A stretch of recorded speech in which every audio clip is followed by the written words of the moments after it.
Hello Year 5, I hope you're doing okay. Welcome to another read. So chapter 6 is going to be done in two parts because it's quite a big chapter. So this is chapter 6 part 1 and then you should be able to find part 2 in the playlist. Okay. So chapter 6, the journey from platform 9 3/4. Harry's last month visit with the Dursleys wasn't fun. True, Dudley was now scared of Harry. He wouldn't stay in the same room. While Aunt Petunia and Uncle Vernon didn't shut Harry in his cupboard, force him to do anything or shout at him, in fact, they didn't speak to him at all. Half terrified, half furious, they acted as though any chair with Harry in it was empty. Although this was an improvement in many ways, it did become a bit depressing after a while. Harry kept to his room, with his new owl for company. He had decided to call her Hedwig, a name he had found in a history of magic. His school books were very interesting. He lay on his bed reading late into the night, Hedwig swooping in and out of his open window as she pleased. It was lucky that Aunt Petunia didn't come in to hoover anymore because Hedwig kept bringing in dead mice. Every night before he went to sleep, Harry ticked off another day on a piece of paper he had pinned to the wall, counting down to September the 1st. On the last day of August, he thought he'd better speak to his aunt and uncle, about getting to King's Cross Station next day. So he went down to the living room where they were watching a quiz show on television. He cleared his throat to let him know he was there. And Dudley screamed and ran into his room. Uncle Vernon? Uncle Vernon grunted to show that he was listening. I need to be at King's Cross tomorrow to go to Hogwarts? Uncle Vernon grunted again. Would it be all right if you gave me a lift? Grunt. Harry supposed that meant yes. Thank you. He was about to go back upstairs when Uncle Vernon actually spoke. Funny way to get to a wizard's school, the train. Magic carpets all got punctures, have they? Harry didn't say anything. Where is this school anyway? I don't know, said Harry, realising this is for the first time. He pulled the ticket Hagrid had given him out of his pocket. I just take the train from platform 9 3/4 at 11 o'clock, he read. His aunt and uncle stared. Platform what? 9 3/4. Don't talk rubbish, said Uncle Vernon. There's no platform 9 3/4. It's on my ticket. Barking, said Uncle Vernon. Howling mad, the lot of them. You'll see. You just wait. All right, we'll take you to King's Cross. We're going up to London tomorrow anyway, or I wouldn't bother. Why are you going to London? Harry asked, trying to keep things friendly. Taking Dudley to hospital, growled Uncle Vernon. Got to have that ruddy tail removed before he goes to Smeltings. Harry woke at 5 o'clock the next morning and was too excited and nervous to go back to sleep. He got up and pulled up on his jeans because he didn't want to walk into the station in his wizard robes. He'd change on the train. He checked his Hogwarts list yet again to make sure he had everything he needed. Saw that Hedwig was shut safely in her cage and then paced the room, waiting for the Dursleys to wake up. 2 hours later, Harry's huge, heavy trunk had been loaded into the Dursleys' car. Aunt Petunia had talked Dudley into sitting next to Harry as they set off. They reached King's Cross Station about 10:30. Uncle Vernon dumped Harry's trunk onto a trolley and wheeled it into the station for him. Harry thought this was strangely kind until Uncle Vernon stopped dead, facing the platforms with a nasty grin on his face. Well, there you are, boy. Platform 9, platform 10. Your platform should be somewhere in the middle, but they don't seem to have built it yet, do they? He was quite right, of course. There was a big plastic number 9 over on one platform and a big plastic number 10 over the next one to it. And in the middle, nothing at all. "Have a good term," said Uncle Vernon with an even nastier smile. He left without another word. Harry turned and saw the Dursleys drive away. All 3 of them were laughing. Harry's mouth went rather dry. What on earth was he going to do? He was starting to attract a lot of funny looks because of Hedwig. He'd have to ask someone. He stopped a passing guard, but didn't dare mention platform 9 3/4. The guard had never heard of Hogwarts, and when Harry couldn't even tell him what part of the country it was in, he started to get annoyed. As though Harry was being stupid on purpose. Getting desperate, Harry asked for the train that left at 11 o'clock, but the guard said there wasn't one. In the end, the guard strode away, muttering about time wasters. Harry was now trying hard not to panic.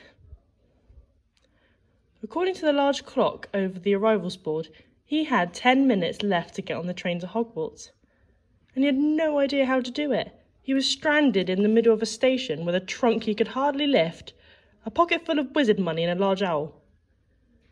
Hagrid must have forgotten to tell him something you had to do, like tapping the 3rd brick on the left to get into Diagon Alley. He wondered if he should get out his wand and start tapping the ticket box between platforms 9 and 10.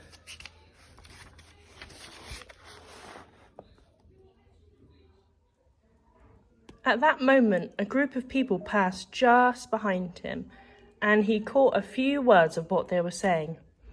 Packed with muggles, of course. Harry swung round.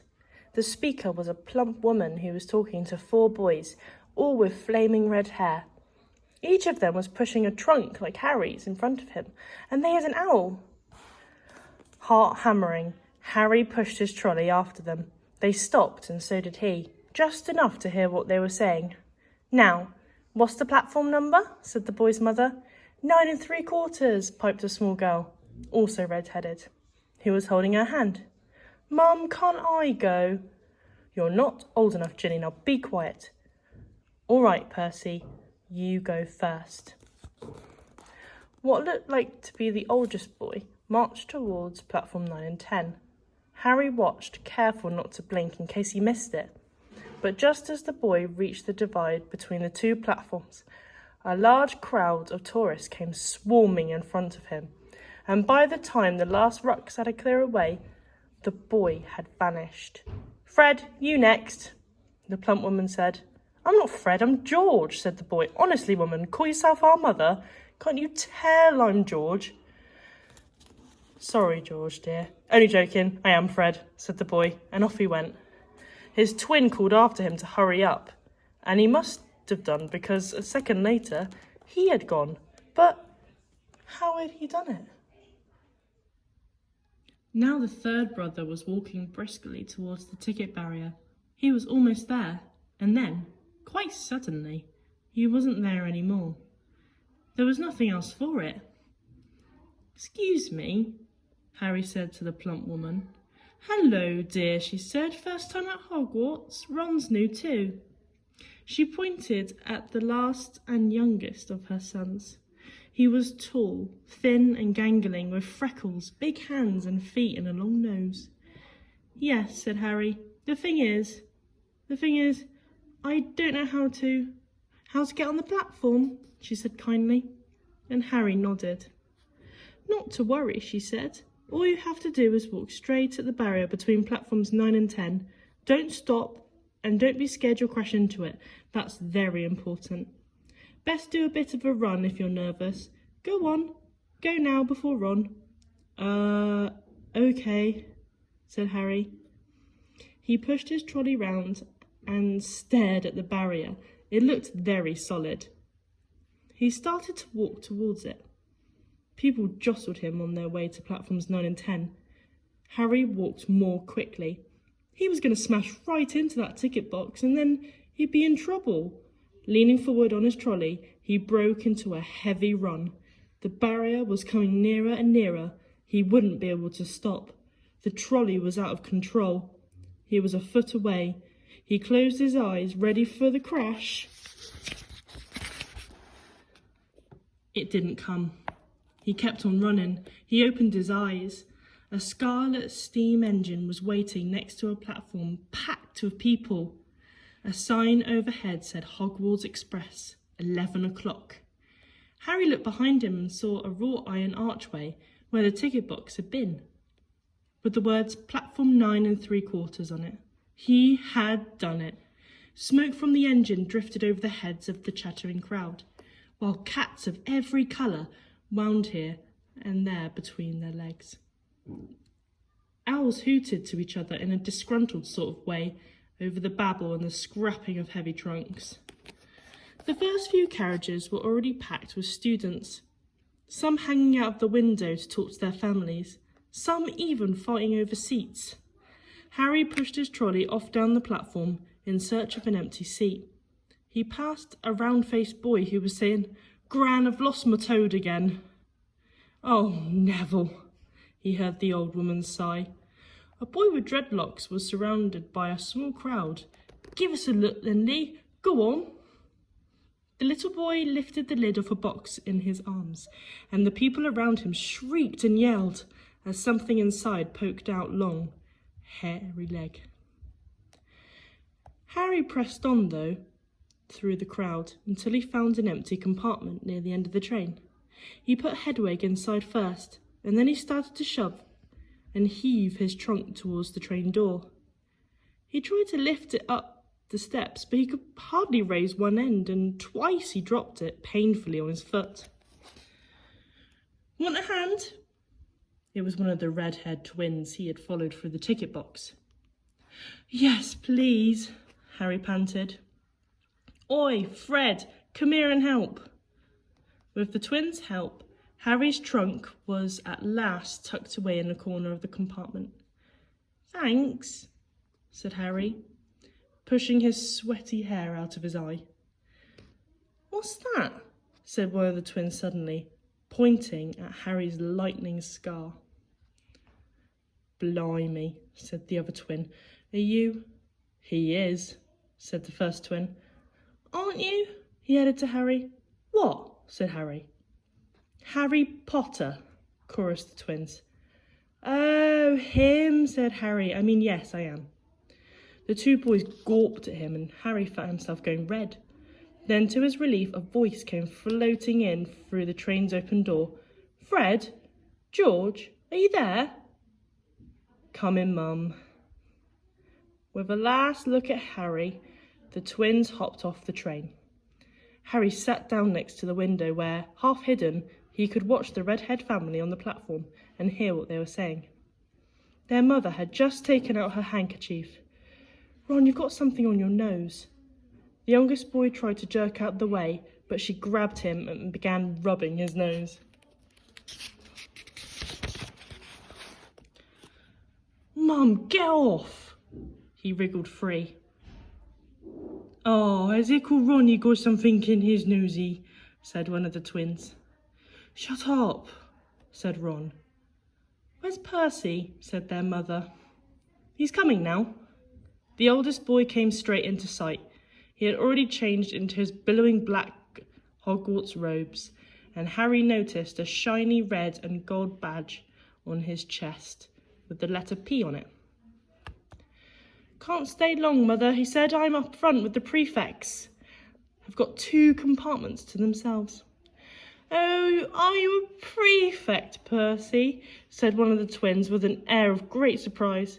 "You should have said something. We had no idea." "Hang on. I think I remember him saying something about it," said the other twin. "Once, or twice, a minute, all summer." "Oh, shut up," said Percy the prefect. "Come on, Percy." "How come Percy gets new robes anyway?" said one of the twins. "Because he's a prefect," said their mother fondly. "All right, well, have a good term. Send me an owl when you get there." She kissed Percy on the cheek and he left. Then she turned to the twins. "Now you two, this year You behave yourselves. If I get one more owl telling me you've blown up a toilet... Blown up a toilet? We don't blown up a toilet. Great idea, thanks, Mum.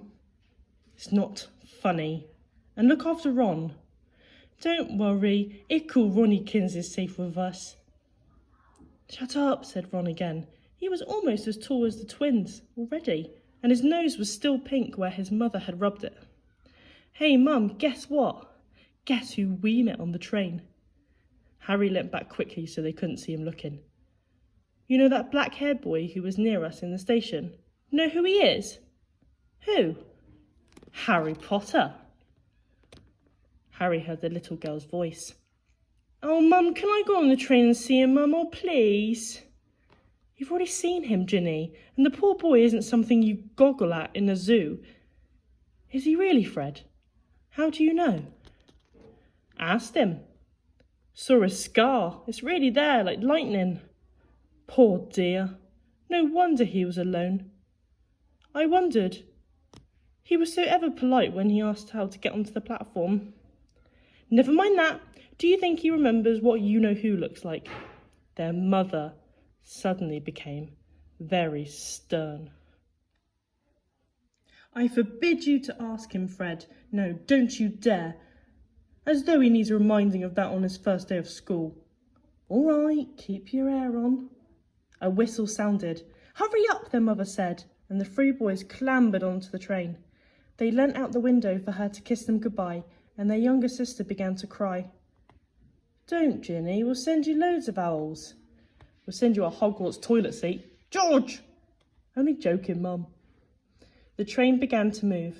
Harry saw the boys' mother waving and their sister, half laughing, half crying, running to keep up with the train until it gathered too much speed, then she fell back and waved. Harry watched the girl and her mother disappear as the train rounded the corner. Houses flashed past the window. Harry felt a great leap of excitement. He didn't know he was going to, but it had to be better than what he was leaving behind. The door of the compartment slid open and the youngest red-haired boy came in.